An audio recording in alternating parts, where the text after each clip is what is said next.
Olá, guerreiros! Olá, guerreiras! Missão pronta para cumprir, missão que nós iremos cumprir. Vamos avançar no terreno. Eu e você e eu, nós temos uma missão. Nós vamos passar um concurso da Polícia Civil do Estado de São Paulo. E isso significa dizer que nós iremos acertar todas aquelas questões. Pelo menos na nossa disciplina, eu não abro mão, ok? Vamos dar sequência aqui no nosso curso, vamos falar sobre diversos aspectos ainda. Nós estamos falando sobre o aspecto do procedimento disciplinar. Eu trouxe para você em aulas anteriores informações sobre a sindicância. Agora, na aula anterior eu falei sobre o processo administrativo. Eu trouxe diversas informações para vocês e tem uma surpresinha. Eu espero que vocês gostem. Eu hoje tive a oportunidade e elaborei 15 questões sobre esse tema aqui para vocês.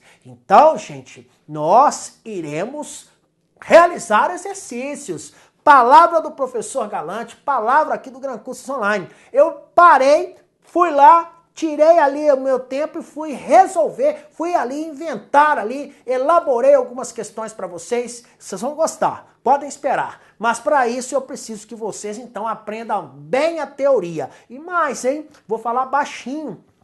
Questões inéditas. Questões que você não encontra em qualquer outro lugar. Questões que, eu elaborei com toda a maldade da banca no coração. Se Deus quiser. Bem, na nossa aula nós daremos sequência ao assunto processo administrativo. Gente, e eu compreendo, tá? Eu sei que não é uma lei fácil. Mas se você tiver dúvidas, entre em contato comigo, manda um alô para mim, fala comigo lá no Instagram, me dá um feedback. Será que você está gostando das nossas aulas? Eu até agora não recebi feedback de ninguém. E isso, então, faz com que eu ache que tá tudo bem, tá tudo maravilhoso. E aí é importante. E outra coisa, é bom você entrar em contato comigo, que eu gravo bem o seu nome. Quando então você for fazer aquele grande churrasco da aprovação, eu certamente estarei lá. Aliás, quero corrigir, tá? Eu recebi sim uma mensagem muito carinhosa de uma candidata de Santos. Um beijo pra vocês aí de Santos, tá legal? Vamos lá então? Vamos dar sequência no nosso curso? Simbora comigo, professor Eduardo Galante. Nós estamos estudando a Lei Orgânica da Polícia do Estado de São Paulo, beleza? Gente, dando sequência aqui no nosso curso, nós estamos, então, ainda falando sobre o processo administrativo.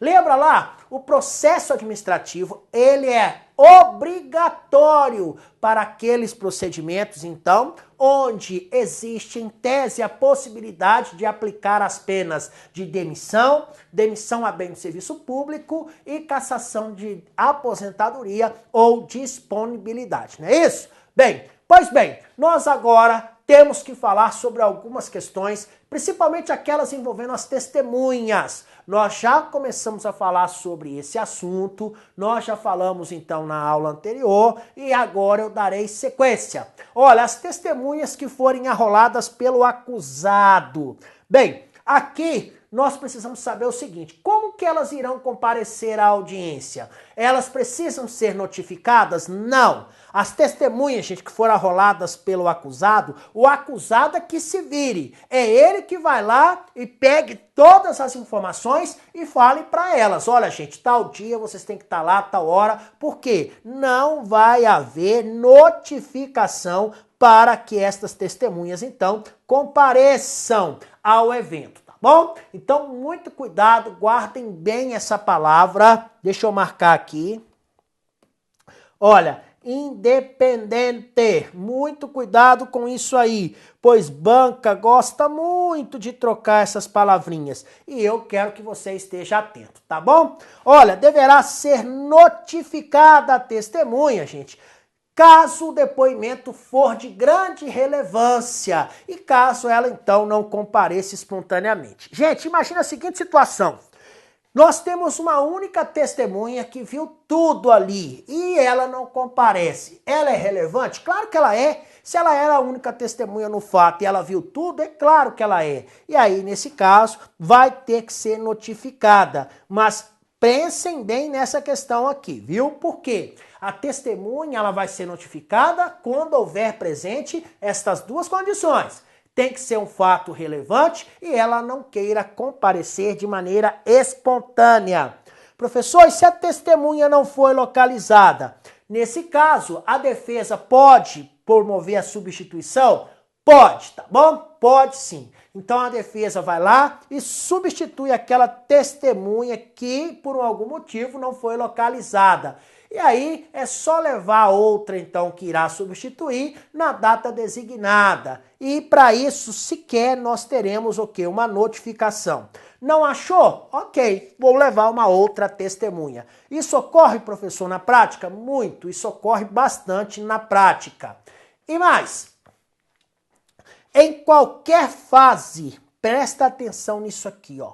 Em qualquer fase do processo, poderá o presidente, por iniciativa ou a requerimento da defesa, ordenar então que diligências sejam realizadas. Diligências aqui, gente, são aquelas situações no seguinte: o presidente está na dúvida quanto a algum fator, está precisando de um documento, está querendo saber sobre algo que aconteceu. E ele então vai lá e realiza a diligência para sanar essa dúvida. Ele pode fazer isso? Pode. E em qual fase do processo? Em qualquer fase, gente. Porque é necessário, então, que ele tenha ali o máximo de informações para instruir esse processo. Então, há necessidade de realizar diligências? Ok.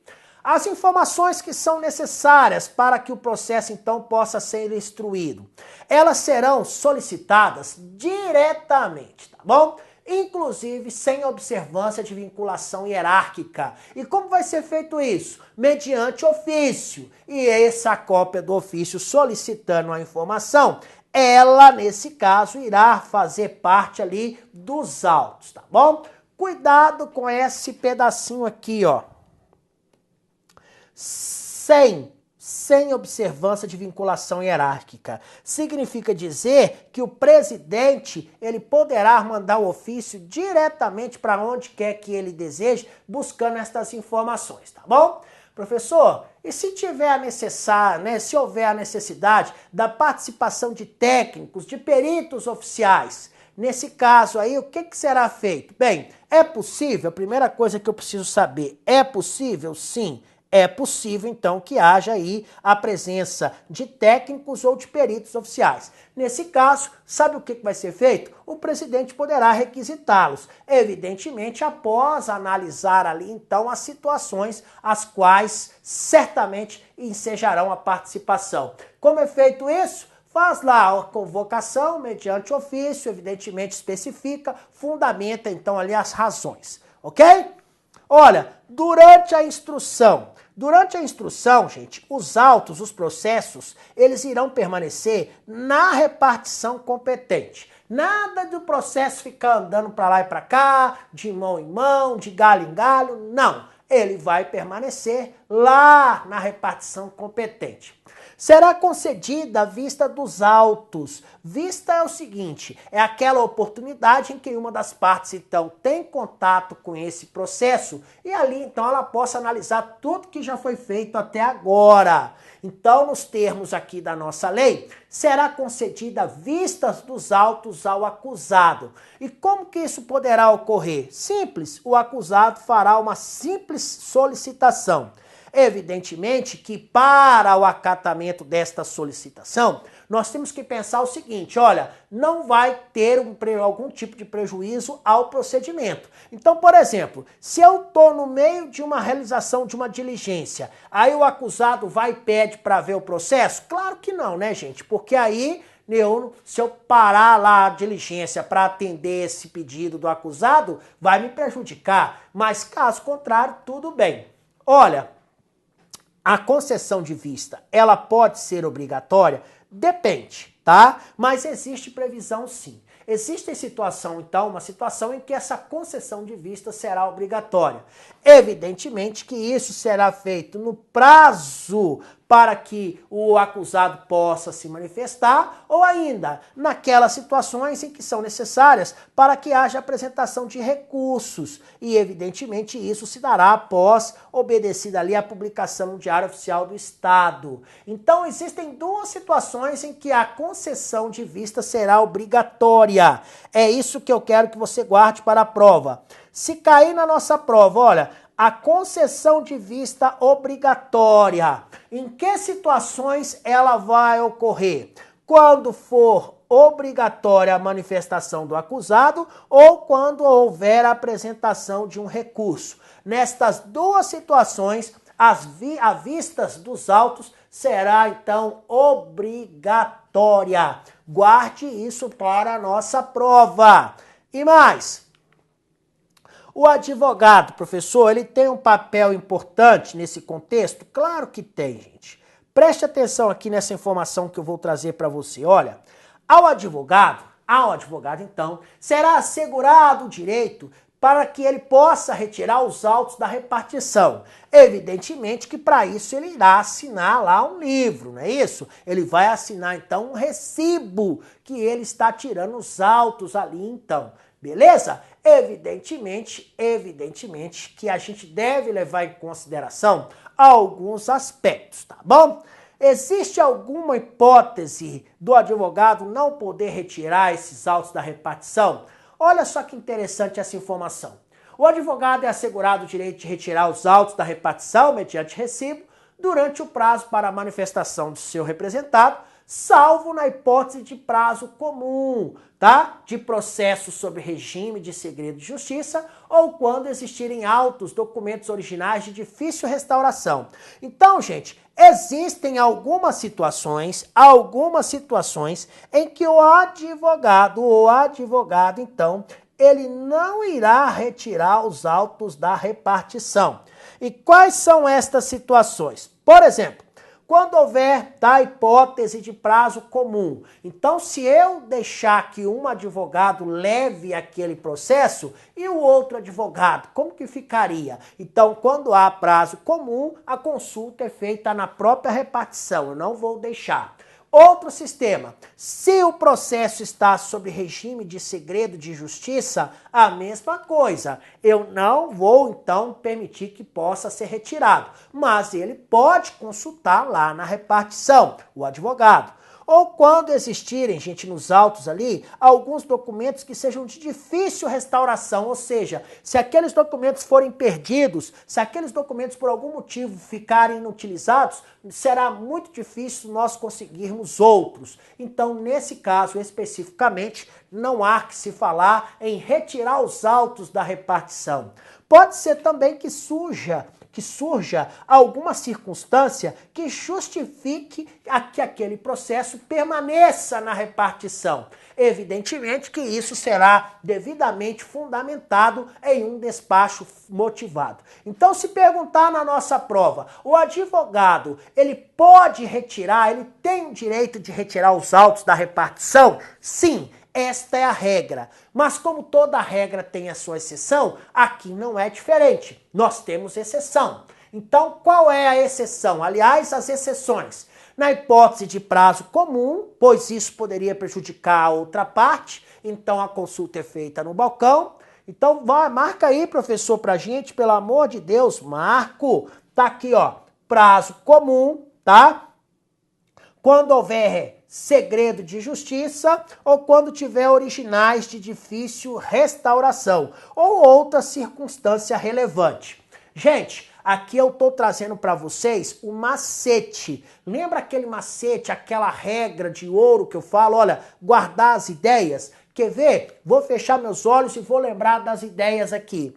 O advogado, ele pode retirar os autos? Ele pode retirar os autos da repartição? Regra, sim. Ele pode. Existem situações que ele não vai poder? Existem. Quais são? Quando houver prazo comum, porque senão vai prejudicar outra parte. Quando houver ali um processo em segredo de justiça. Quando os originais for de difícil restauração ou quando houver uma outra circunstância relevante.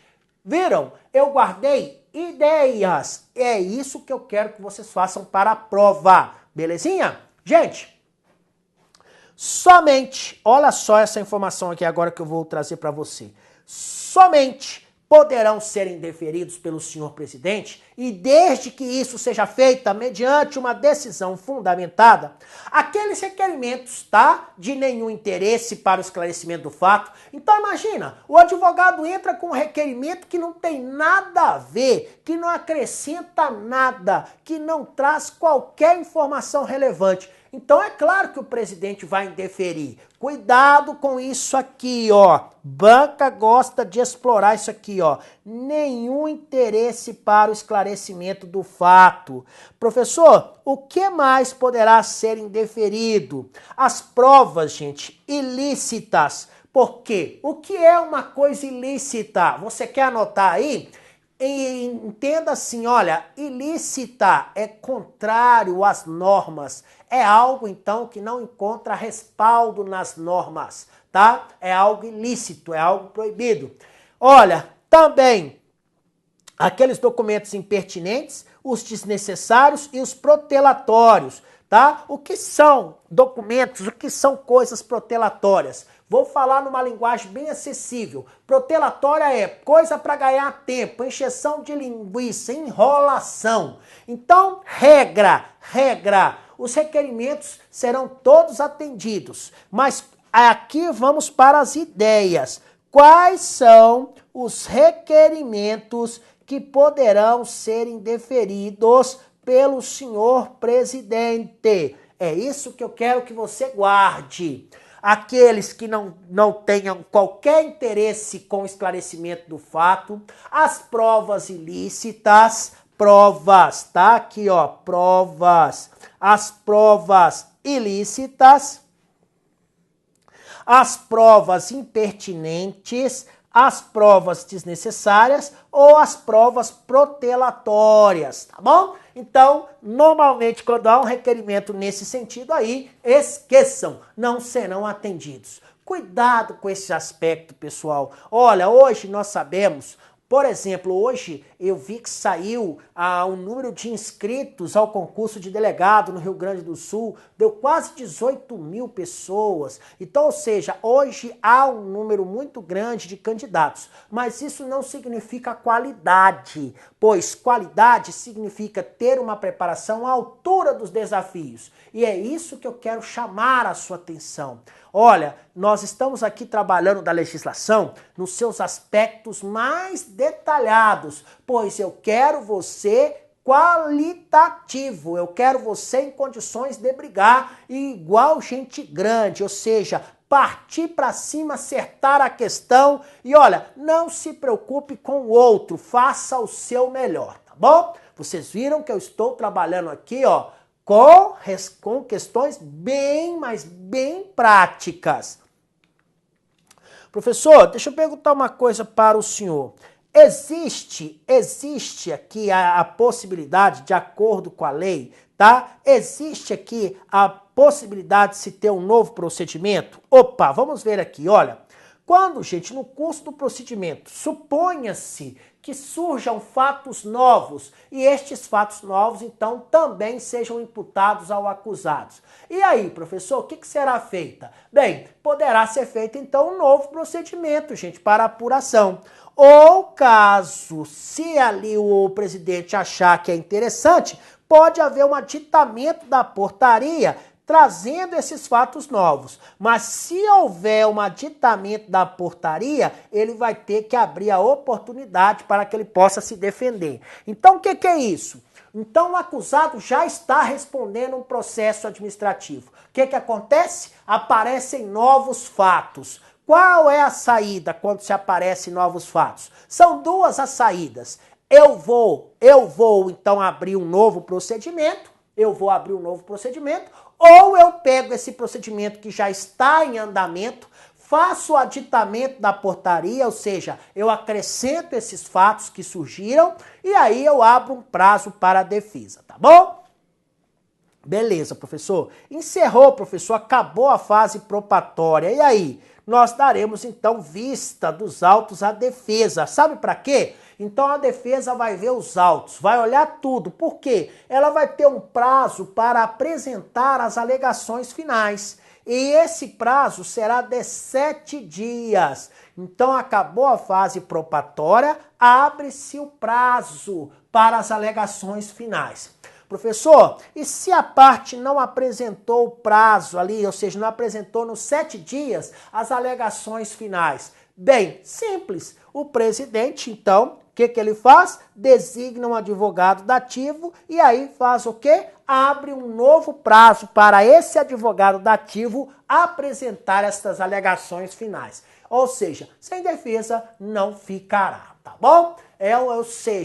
Gente, é muito técnico, não é mesmo? Mas você deve viver isso. Sabe como que eu estudo isso? Eu envolvo toda a minha família.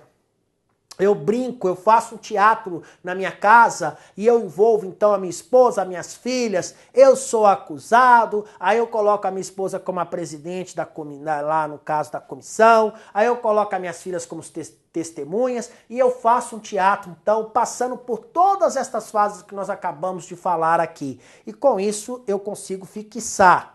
Olha, o relatório também tem prazo para ser apresentado? Sim, o relatório, gente, ele deverá ser apresentado no prazo de 10 dias. A contar de quando, professor? A contar do momento que foram apresentadas as alegações finais. Então, apresenta as alegações finais, abre-se o prazo de 10 dias para que possa, então, ser produzido o relatório. O relatório, professor, o que deverá ter no relatório? Gente, isso é muito importante, já caiu em prova. O relatório significa o seguinte, olha, pode ter mais informações, mas o que não pode faltar?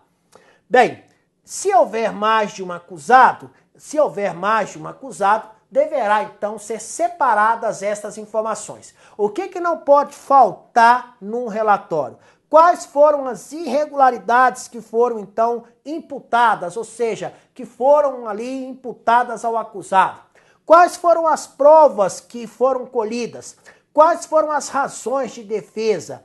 E no final, o relator deverá necessariamente, é obrigatório, ele tem que propor ou a absolvição ou a punição, tá bom? E nesse caso, se ele optar pela punição, ele deverá indicar no relatório qual é a pena que ele entende ser cabível. É demissão? É suspensão? É advertência? É repreensão? Olha, isso é uma JCP, isso já caiu em prova. Muito cuidado com isso aqui, viu? Isso aqui é uma JCP. É o que não pode faltar, então, no nosso relatório.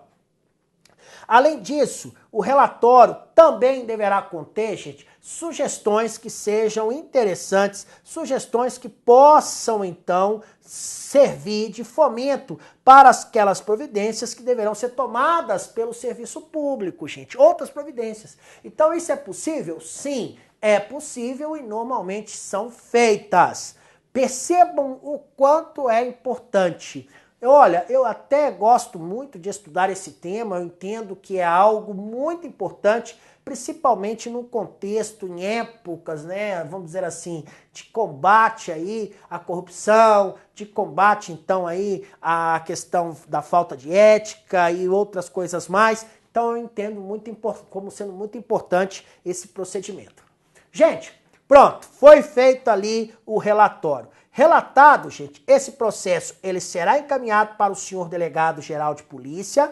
Aí o senhor delegado-geral de polícia manda isso para quem? Manda para o conselho. E isso deverá ocorrer até no prazo de 48 horas. Então o presidente faz o relatório, após o relatório estiver pronto, manda para o delegado-geral recebe esse processo e manda para quem? Para o Conselho de Polícia Civil. Aí o presidente do Conselho de Polícia Civil, ele vai ter um prazo. Que prazo é esse? De 20 dias para fazer o quê? Caso ele queira ali que seja realizada alguma diligência, alguma coisa, ele então terá 20 dias. Não, ele quer só esclarecer um fato. Tudo bem, isso vai ficar 20 dias lá no Conselho. Pronto, ele determinou ali que uma diligência fosse realizada. No caso, aquela autoridade que for encarregada do processo, ela terá o prazo de 15 dias para cumprir esta diligência, então, que foi determinada pelo presidente do Conselho da Polícia Civil. E logo após, então, o cumprimento, vai ser aberto ali a um prazo de vista para a defesa no prazo de 5 dias, para que a defesa possa se manifestar quanto, então, à realização desta diligência, ok? Ok. Pronto, professor, não tem mais qualquer diligência. Nesse caso, o Conselho de Polícia Civil, ele então emite um parecer conclusivo. Então nós temos um relatório, não é isso? Nós temos um relatório lá da comissão e depois nós temos um parecer do Conselho da Polícia Civil. Esse parecer deverá ser elaborado no prazo de 20 dias e depois que esse parecer estiver pronto, o processo com parecer será encaminhado ao senhor delegado geral de polícia. O delegado-geral de polícia, ele então terá um prazo também de quanto? 10 dias, para que ele possa emitir ali uma manifestação conclusiva e aí então ele vai encaminhar o processo administrativo àquela autoridade competente para a decisão. Olha, gente, o trajeto que o processo faz é um trajeto longo, não é isso? Vai para o delegado, vai para o Conselho Superior, volta por delegado e aí o delegado manda lá o processo para quem tem competência para aplicar então aquela decisão, tá? Olha, a autoridade que for proferir essa decisão, ela vai determinar desde logo, tá, os atos dela decorrente e também as providências necessárias para que possa executá-la. Então é um papel muito importante da autoridade. Olha, terão forma processual resumida. Então, ou seja, vamos apenas tratar daquilo que é essencial. Evidentemente, quando possível, todos os termos lavrados pelos secretários. Então, gente, a forma processual resumida significa dizer o quê? Simplicidade nestas formas. Então, nestas formas, a autuação, juntada, conclusão, intimação, data de recebimento, olha, certidões, compromissos, tudo isso aqui será, então, atuado da seguinte forma. Terão forma processual resumida. Pronto, é só você guardar isso para a prova. Deixa eu marcar aqui.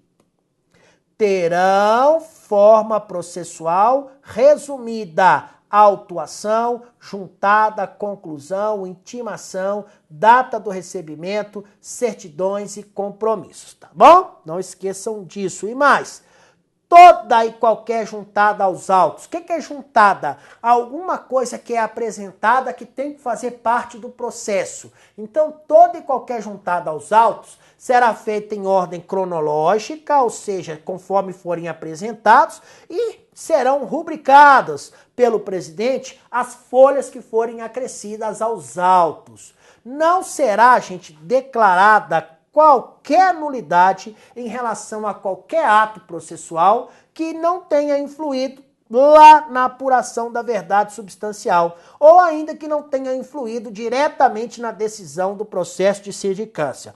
Significa dizer, não houve prejuízo, não há que se falar então em nada disso, beleza? Pronto, vamos dar sequência aqui. Olha, defeso é proibido, então significa que está proibido. Olha, é proibido, gente, é proibido fornecer à imprensa ou mesmo a qualquer outros meios de divulgação qualquer informações sobre os atos processuais, a não ser que haja o interesse da administração e mesmo assim isso deve estar autorizado pelo senhor delegado-geral de polícia. Professor, passaram-se 5 anos de efetivo exercício, tá? Então o policial foi punido, então ele foi submetido a uma sanção, cumpriu. Passaram-se 5 anos, ele não cometeu mais qualquer infração. Isso tem algum reflexo na vida desse profissional? Sim. Olha, não mais poderá aquela sanção ser considerada em prejuízo do infrator, inclusive para efeito de reincidência. Então passou, ele foi, vamos lá, ele cometeu alguma infração, ele foi punido, beleza, cumpriu a punição, passaram-se 5 anos, ele não fez mais nada, ficou quietinho. Então esta punição não vai poder ser utilizada aí mais em prejuízo do infrator. Cuidado, tá? Meus queridos guerreiros, minhas queridas guerreiras, graças a Deus chegamos ao fim de mais uma aula. Nós avançamos bravamente no campo então do processo administrativo. Nós fomos em busca de novas informações e nós trouxemos todas elas para vocês. Fiquem com Deus, missão dada é missão cumprida, até a nossa próxima aula. Tchau, tchau!